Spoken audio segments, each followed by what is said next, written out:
अजित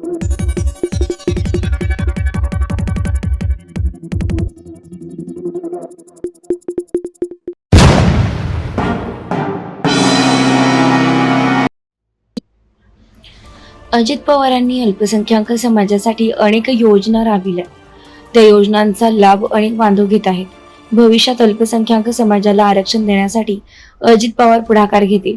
त्यासाठी अजित पवारांचे हात बळकट करण्यासाठी अल्पसंख्याक समाजाने अजित पवारांच्या पाठीशी खंबीरपणे उभे राहावे, असं आवाहन राष्ट्रवादी अल्पसंख्याक विभागाचे राज्यप्रमुख इद्रिस नाईकवाडी यांनी केलंय. दिंडोरी येथील शासकीय विश्रामगृहावर अल्पसंख्याक समाजाची बैठक संपन्न झाली. त्या प्रसंगी नायकवाडी बोलत होते. यावेळी विधानसभा अध्यक्ष, उपाध्यक्ष नरहरी झिरवाळ, अल्पसंख्याक विभागाचे कार्याध्यक्ष मुबीन सिद्दीकी उपस्थित होते. यावेळी नरहरी झिरवाळ यांनी अल्पसंख्याक समाजाचे अनेक प्रश्न मार्गी लावण्यासाठी सदैव प्रयत्नशील राहू असं आश्वासन यावेळी अल्पसंख्याक समाजाला दिलं.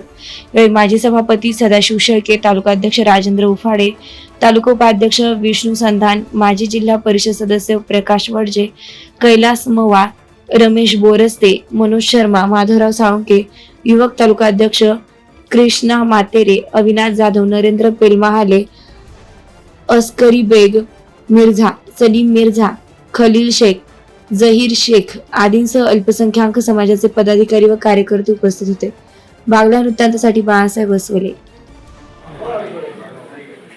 महाराष्ट्र प्रदेश राष्ट्रवादी काँग्रेस पक्षाच्या अल्पसंख्याक विभागाच्या वतीनं संबंध महाराष्ट्रात विधानसभा मतदारसंघ वाईज दौरा सुरू आहे.